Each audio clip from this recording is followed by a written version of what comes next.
je connaissais un peu l'économie sociale globalement avant d'arriver au chantier, mais le chantier lui-même, évidemment, il y a une foule de dossiers avec lesquels me familiariser. Donc ça va prendre encore quelques semaines, je pense, parce que le travail à abattre est absolument colossal. Mais le chantier, en fait, est né du sommet des années 90 de M. Bouchard, dont presque tout le monde se souvient, qui avait mené, entre autres, au déficit zéro, le fameux déficit zéro. Et le chantier, en fait, est un des représentants du secteur collectif ou de la société civile qui est ressorti de ce sommet-là. Et donc, au départ, je pense que ça devait exister pour quelques années, puis ça fait déjà presque 20 ans. C'est d'ailleurs Nancy Nimtan, à qui je succède ici, qui a tenu ça qui a organisé ça de main de maître depuis le début avec toute l'équipe. Le travail qu'ils ont accompli m'impressionne encore, donc j'espère contribuer à continuer ça. Mais le chantier est né de ce sommet-là. Et en fait, dans les grandes idées, là, il y a trois grands piliers dans une société. Pour qu'une société soit équilibrée, il faut que les trois grands piliers soient en santé. Donc, le pilier privé, que tout le monde connaît, le pilier gouvernemental, que tout le monde connaît assez bien aussi, et le pilier collectif, donc ce qu'on appelle l'économie sociale ou entrepreneuriat collectif. Ça regroupe toutes les coopératives, les mutuelles, les OBNL, toutes les associations de travailleurs ou de citoyens, tout projet dont l'initiative est citoyenne et dont la propriété et, disons, les objectifs sont collectifs pour répondre à un besoin particulier.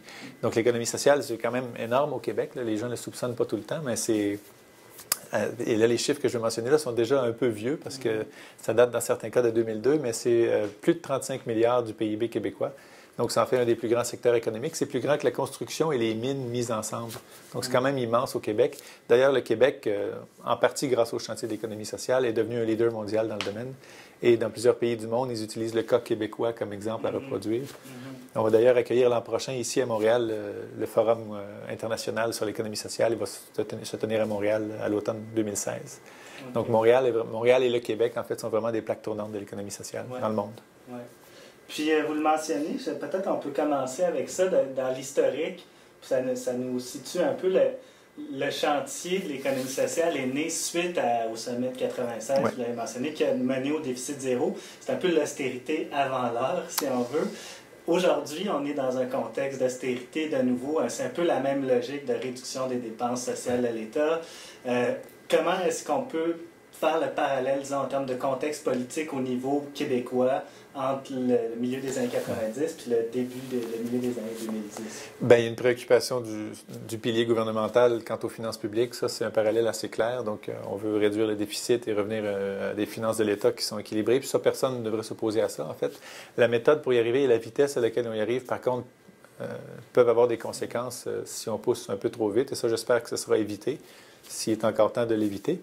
Mais dans ce contexte-là, l'économie sociale s'inscrit d'autant plus pertinemment parce qu'il y a beaucoup de services dont les collectivités vont avoir besoin qui ne seront plus prodigués par le gouvernement ou que le secteur privé ne prodigue pas pour l'instant et que la collectivité peut très bien prendre en main. Donc, que ce soit... Et là, juste pour décrire l'économie sociale au sens large, ça peut inclure les CPE, les soins à domicile, les services à domicile, pardon. Il y en a beaucoup dans le domaine des loisirs. À peu près tous les festivals sont issus de l'économie sociale. Une organisation à Montréal comme la TOU. À Québec, il y a la Méduse, qui est une super coop d'artistes. Je nommais les festivals. Là, le festival de Petite-Vallée en Gaspésie, c'en est un. Le Zoo de Granby, c'est l'économie sociale. Donc, dans un contexte où il y a beaucoup de besoins des collectivités, pas seulement ceux que je viens de nommer là, mais des besoins en général, l'économie sociale s'inscrit très bien. Et c'est des projets qui sont plus solides, en fait, que bien des entreprises privées parce que c'est la collectivité qui a eu l'initiative de les mettre sur pied et la collectivité y tient par la suite. Donc, quand survient une crise, par exemple, souvent dans le secteur privé, on va voir une firme ou une division retirer ses billes pour essayer de limiter des pertes, par exemple. Un projet qui est collectif, les gens vont avoir plus tendance à se regrouper, se serrer les coudes et faire en sorte que ça traverse la crise. Et on l'a bien vu d'ailleurs dans la crise financière récente de 2008, les coopératives financières ont survécu beaucoup mieux que les firmes privées à la crise financière. Et donc, dans ce contexte-là, l'économie sociale, je pense, est une des réponses aux tendances, je dirais, de désolidarisation dans le monde. Je ne sais pas si le mot existe, mais il y a une certaine tendance à la désolidarisation et l'économie sociale peut être un mur contre ça. Ça peut être un frein à ça au moins, que les gens se prennent en main et qu'ils identifient des besoins dans leur collectivité et qu'ils voient eux-mêmes à y répondre. Puis un des enjeux, une des critiques qu'on a fait de l'économie sociale, puis c'est le fait que finalement, les organismes d'économie sociale en viennent parfois à se substituer à l'État, dans le sens à devenir, si on veut le dire grossièrement, des sous-traitants de l'État qui se débarrassent de certains services publics puis qui délèguent ça à l'économie sociale, évidemment, à beaucoup moindre coût, étant donné que les conditions de travail, en général, sont beaucoup moins avantageuses en économie sociale que dans le secteur public. En fait, il y a des emplois très intéressants et très stables et très permanents en économie sociale aussi. C'est plus de 4 de la main-d'œuvre au Québec et ce sont des emplois qui sont souvent très, très intéressants. Et il ne faut pas voir l'économie sociale comme un rival ou un compétiteur des emplois gouvernementaux ou privés. Comme je le disais d'entrée de jeu, il y a 3 piliers dans une société et les 3 doivent être en pleine forme. Donc, il y a des choses qui sont plus naturelles pour l'économie sociale. Évidemment, si on parle de coopérative ou d'OBNL, déjà on tombe dedans. Mais il y a des services qui sont très, très bien pris en main par des entreprises d'économie sociale que le gouvernement ne veut peut-être pas faire ou que le privé ne veut peut-être pas faire et que l'économie sociale peut très bien faire. Et ce n'est pas non plus de dire que l'économie sociale prend le restant des 2 autres piliers. C'est 3 piliers qui doivent avoir chacun leur place. Et je le mentionnais tantôt, d'ailleurs, le Québec est déjà un leader mondial là-dedans, mais il y a encore beaucoup de potentiel pour faire encore plus. Mm-hmm. Puis, justement, là, si on parle un peu disons, on dit que ça représente 35 milliards de dollars. Plus de 35 milliards de dollars, plus de 4 de la main-d'œuvre au Québec. Comment ça se fait que, quand on parle d'économie, puis là, on en parle dans la campagne électorale fédérale, on pourrait y venir, mais quand on parle d'économie au Québec, c'est peut-être plus intégré déjà au Québec, remarquez, mais qu'est-ce qui explique que, quand on parle d'économie, de création de richesse, d'emploi, l'économie sociale est souvent un peu marginalisée du discours public? C'est un des rôles du chantier, en fait, de faire la promotion de l'économie sociale parce que les citoyens de partout au Québec sont en contact tous les jours avec des entreprises d'économie sociale sans toujours le réaliser. En fait, si on fait de la naissance à la mort, on est très, très exposé à l'économie sociale. Un service périnatal, c'est souvent d'économie sociale. Un CPE, comme je le disais. Les camps d'été que plusieurs enfants fréquentent, c'est de l'économie sociale. Ensuite, quand ils arrivent à des études un peu plus avancées, ils vont chez Coopsco s'acheter du matériel scolaire, c'est de l'économie sociale. Il y a plein de types de voyages avec Vélo Québec, par exemple, qui sont d'économie sociale. Ensuite, si on veut aller jusqu'à la fin du cycle de vie, il y a beaucoup de coops funéraires aussi qui sont d'économie sociale. Donc, les gens sont en contact à peu près tous les jours avec des entreprises d'économie sociale sans nécessairement les appeler comme ça. Mais c'est très, très présent dans le paysage du Québec. Et donc, c'est peut-être ce même réflexe-là que les politiciens n'ont pas de nommer les choses qui sont reliées à l'économie sociale comme étant de l'économie sociale ou de l'entrepreneuriat collectif. Mais c'est un des rôles du chantier de faire la promotion de ça. D'ailleurs, on a envoyé, nous, nos demandes à tous les grands partis, nos priorités, disons, nos vœux à tous les partis fédéraux majeurs ou représentés à la Chambre. Quelles sont-elles, ces demandes-là, justement? Si on fait un peu le topo là, de c'est quoi que le gouvernement fédéral pourrait ou devrait faire pour stimuler, soutenir l'économie sociale? Il y a des demandes assez globales, comme par exemple ouvrir, et là je vais parler en termes génériques, mais ouvrir les services ou les appels d'offres de services à toutes les entreprises, y compris l'économie sociale, ce qui n'est pas toujours le cas. On revient aussi sur le plan fédéral ou québécois. Là, on revient il n'y a pas longtemps d'une comparution à la Commission des finances publiques pour la fiscalité du Québec, du rapport Godbout. On a demandé que toutes les mesures fiscales soient aussi offertes aux entreprises d'économie sociale parce que souvent, c'est pour des entreprises de type privé. Mais les entreprises d'économie sociale ont tout aussi besoin de financement et font aussi de la recherche et développement qui pourrait aider sur le plan fiscal. Ce n'est pas le cas en ce moment. Sur le plan fédéral, pour revenir à la campagne, il y a des crédits d'impôt qui ont été coupés pour les fonds fiscalisés. Donc, Fonds de solidarité de la FTQ, Fonds d'action, etc. Donc, on voudrait qu'ils remettent ça en place parce que c'est important dans le développement régional, entre autres.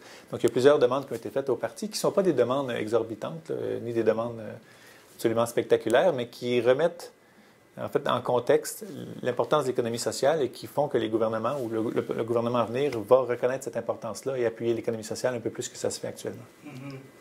Puis donc ça, c'est, disons, quand on regarde sur la scène fédérale, quand on essaie de voir qu'est-ce que le gouvernement fédéral peut ou devrait faire, il y a tout le dossier du logement social aussi, oui. J'imagine, qui rentre en ligne de compte. Ça fait partie des demandes, je dirais, presque permanentes parce que les besoins dépassent de beaucoup la disponibilité des logements sociaux. Et il y a beaucoup de travail fait là-dessus par les membres du chantier, par le chantier lui-même. Et donc, le logement social est un des aspects importants aussi. Les services aux personnes âgées aussi ou en perte de mobilité vont devenir de plus en plus importants. Et l'économie sociale peut prendre un rôle très, très important là-dedans aussi pour offrir ces services-là. On travaille là-dessus aussi. Donc, à peu près tout ce qui est... en fait, pour donner une autre définition de l'économie sociale, c'est un type de développement économique qui est rentable. On vise la rentabilité, donc c'est du développement économique en bonne et due forme, mais ça met les besoins de la population avant le profit. C'est-à-dire que s'il y a un besoin identifié dans une collectivité qui ne donnera pas du 12 de profit par année, mais qui peut être offert de façon rentable, la compagnie privée qui n'est pas intéressée parce qu'il n'y a pas un rendement assez élevé, bien, ce service-là peut être très bien pris en charge par une entreprise d'économie sociale qui a comme intérêt la collectivité et non le profit pour le profit.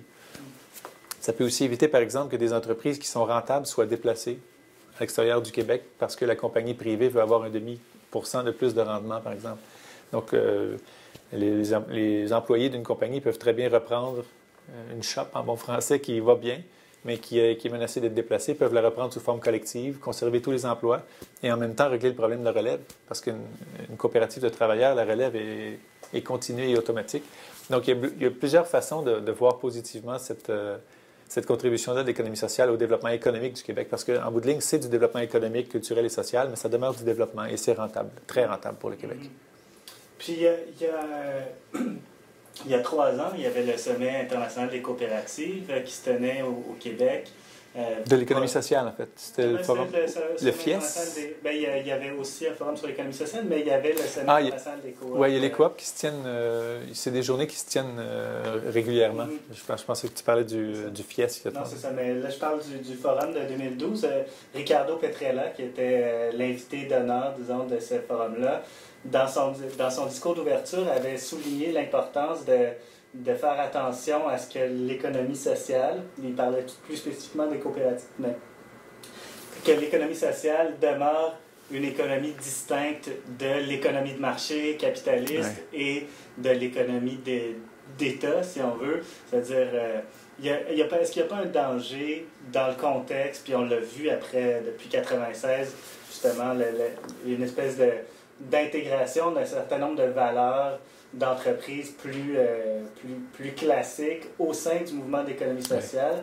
Est-ce qu'il n'y a pas un danger que l'économie sociale devienne une forme alternative d'économie de marché plutôt que de devenir une alternative à l'économie de marché? Bien, il faut toujours en revenir à la mission des entreprises.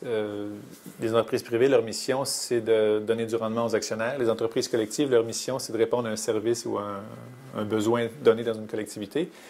Et la différence, en fait, est facile à illustrer en temps de crise. En temps de crise, les privés ont tendance à rationaliser, couper dans les divisions ou retirer leurs billes, comme je le disais, alors que les entreprises collectives vont essayer de passer à travers la crise parce que le besoin est encore présent.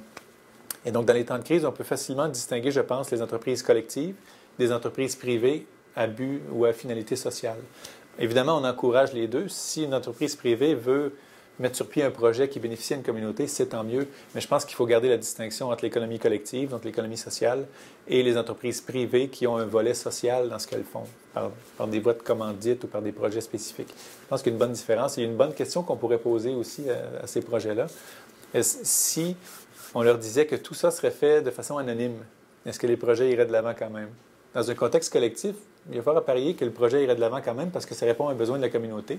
Dans un contexte privé où une compagnie aurait, par exemple, des visites marketing avec ce projet-là, peut-être que si c'était fait anonymement, elle aurait moins tendance à le faire.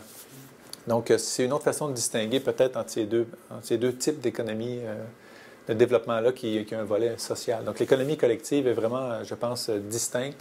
Et ça m'étonnerait beaucoup qu'en bout de ligne, ça devienne juste une forme de capitalisme ou d'économie de marché additionnelle. Je pense que les racines sont déjà trop profondes et trop fortes pour que ça devienne quelque chose d'autre que le pilier que c'est déjà. Donc, il faut vraiment maintenir les 3 piliers, le privé, le gouvernemental et le collectif. En même temps, j'insiste un peu là-dessus parce que si on prend, par exemple, le mouvement Desjardins, puis je veux pas nécessairement vous amener à juger des décisions que le mouvement Desjardins fait, mais on voit à l'heure actuelle, on ferme des caisses dans les villages, on rationalise. C'est un peu la même logique de rationalisation. On regroupe les services dans des plus grands pôles d'attraction. Est-ce que c'est pas un peu la même logique d'entreprise qui est en train de tranquillement s'insinuer dans les grandes entreprises d'économie sociale comme sont Desjardins, comme sont les grandes coopératives d'assurance ou les entreprises qui atteignent un certain niveau? Est-ce qu'elles ne sont pas un peu prises dans le jeu du marché et forcées à adhérer, disons, aux règles et aux valeurs, aux façons de faire des entreprises traditionnelles? C'est sûr que des grands géants, Desjardins en est un. En fait, dans le paysage des coopératives, Desjardins est le gros géant qui est inévitable, mais je pense qu'à la base même, les coopératives répondent de façon différente à un besoin que ce que ferait une compagnie privée pour exactement le même service. Et ça, je pense que ça demeure, quelles que soient les décisions de Desjardins. On ne peut pas dire que dans le cas d'une coopérative ou d'un OBNL, il pourrait en venir à être simplement rattaché au profit, puisque le profit est redistribué dans la mission de l'entreprise. Donc, même si un OBNL ou une coopérative était hautement profitable, ça reviendrait à la mission ou à d'autres missions connexes et non à aller enrichir quelques actionnaires. Et ça, c'est une bonne distinction aussi. Dans les cas d'une compagnie privée, quand il y a des actionnaires qui sont à Singapour, qui ne connaissent même pas le projet ici et qui attendent simplement un rendement financier, on ne peut pas dire que c'est le même type d'engagement et de sens de responsabilité envers le projet que quelqu'un qui a été à la base de l'initiative et qui est impliqué sur le CA ou qui est impliqué comme un des gestionnaires de la chose. Donc, je pense que ça va toujours rester très distinct, ces deux-là. Moi, je n'ai pas d'inquiétude que les 3 piliers deviendraient 2 piliers en bout de ligne. Absolument pas. Ou qu'il viendrait... Parce que dans le contexte de l'économie néolibérale, ce qu'on voit, c'est que le pilier public s'effrite de façon assez marquée dans les 20 ans d'existence du chantier. Sont probablement une bonne période d'observation, d'études pour voir l'érosion du secteur public comme pôle, comme pilier économique. Le marché privé, le secteur privé prend de plus en plus de place. Il y a un certain déséquilibre, effectivement. Il y a un déséquilibre, et comme je le disais tout à l'heure, il est mondial. Le Québec y échappe malheureusement pas. Je pense que, par contre, notre cohésion, notre tissu social ici est relativement plus fort qu'ailleurs dans le monde. Je ne dirais pas peut-être le premier au monde, mais on est relativement plus fort que la moyenne. Et ce vent-là de rapetisser l'État pour donner tout au privé, il est visible. On ne peut pas le nier, il est visible à travers le monde. Mais je pense que, et j'espère en fait aussi que ce sont des cycles. Parce que dans une société équilibrée, il faut que les 3 piliers soient là, collectif, privé, public, j'y reviens toujours. Et s'il y a un déséquilibre à un moment donné, comme il y en a sans doute un en ce moment entre le secteur privé et le secteur gouvernemental, je pense que ce sont des cycles et il faut simplement travailler à rééquilibrer tout ça.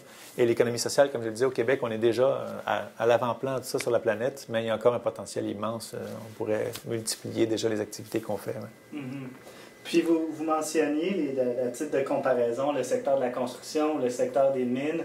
Ce sont des secteurs qui ont un pouvoir politique très fort. C'est-à-dire qu'en raison de leur importance économique, ces secteurs-là ont beaucoup d'écoute de la part des gouvernements. Est-ce que le secteur de l'économie sociale jouit du même genre de reconnaissance et du même genre d'écoute au niveau des politiques publiques et du gouvernement, que ce soit au MDAIE ou aux affaires municipales? Je dirais de plus en plus. On a une très bonne relation d'ailleurs avec le MEIE, qui est le ministère responsable de l'économie sociale. Il y a d'ailleurs eu une loi sur l'économie sociale qui a été votée à l'unanimité à l'Assemblée nationale. Donc l'économie sociale, non seulement l'économie sociale, non seulement est reconnue par le législateur dans cette loi cadre-là qui date de 2013, mais le chantier y est identifié comme un interlocuteur privilégié du gouvernement en matière d'économie sociale. Donc cette oreille-là du gouvernement, on l'a de plus en plus. Et je pense que plus on va faire notre travail de promotion, plus les élus vont être à même de constater l'importance de l'économie sociale dans le développement de leur comté ou de leur collectivité.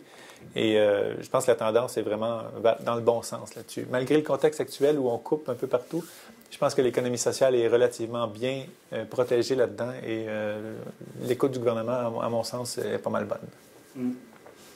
Puis, peut-être c'est une question d'ordre plus personnel là, sur votre trajectoire, mais vous, en ayant été impliqué en politique partisane, comment est-ce que vous faites la transition vers le chantier de l'économie sociale qui regroupe tout le monde, peu importe les affiliations politiques, il y a certainement des affinités idéologiques qui regroupent les gens au sein du mouvement, mais il y a quand même une très grande diversité de perspectives justement sur les valeurs, sur les finalités. Oui.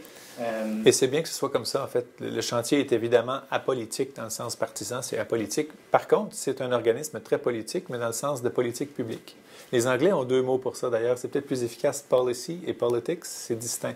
Donc, dans le sens de politique publique, donc policy en anglais, le chantier est un instrument politique. D'ailleurs, on intervient souvent en commission parlementaire pour faire valoir les avantages d'une approche d'économie sociale dans tel ou tel projet. Mais c'est non partisan, évidemment, parce que ça concerne toutes les collectivités partout au Québec. Et ça devrait être la même chose dans tous les pays. Quand on veut développer une région ou une localité, il ne faut pas commencer à se demander c'est quoi la couleur des gens politiquement. Et moi, j'ai aucun problème avec le fait de développer en général. J'espère aussi que de l'autre côté, quand je parle aux gens, ils me voient comme quelqu'un qui veut les aider à développer quelque chose chez eux et non comme un ancien du parti X ou Y. Mais c'est sûr que, pour être très honnête, les premières questions qu'on me pose souvent, c'est relié à la politique parce que c'est comme ça que je suis devenu un petit peu plus connu. Mais je suis vraiment maintenant attelé à travailler à l'économie sociale et à son développement. Puis je pense que ça va venir assez vite que les gens vont m'associer à ça plutôt qu'à autre chose. Mm-hmm. Puis justement, vous parlez de votre vie publique politique. Vous avez aussi travaillé comme économiste dans le secteur privé. Oui. Comment est-ce que pour revenir un peu à la question sur laquelle j'ai insisté beaucoup, la distinction entre l'économie privée de marché et l'économie sociale, comment est-ce que vous naviguez ça? Est-ce que vous avez l'impression que votre expérience dans le secteur privé vous permet de mieux comprendre, de mieux analyser? Est-ce que vous avez l'impression qu'il y a des décalages? Je dirais que oui. De toute façon, dans le secteur privé, c'est assez vaste, le secteur privé. Ce n'est pas tous des spéculateurs, disons. Donc, j'ai travaillé pour des grandes institutions financières internationales, c'est vrai, mais j'étais toujours plus près du côté gestion de fonds de pension ou gestion des risques pour des fondations, des fonds de pension ou divers fonds. Donc, il y a moyen de travailler en finance dans le secteur privé sans être un spéculateur qui met une monnaie nationale à terre. Donc ça, évidemment, ça ne m'aurait jamais intéressé dans mes valeurs de faire ce travail-là. Donc, j'étais beaucoup plus proche de quelque chose qui, en bout de ligne, aidait aussi relativement les travailleurs ou les gens à avoir une meilleure retraite, par exemple.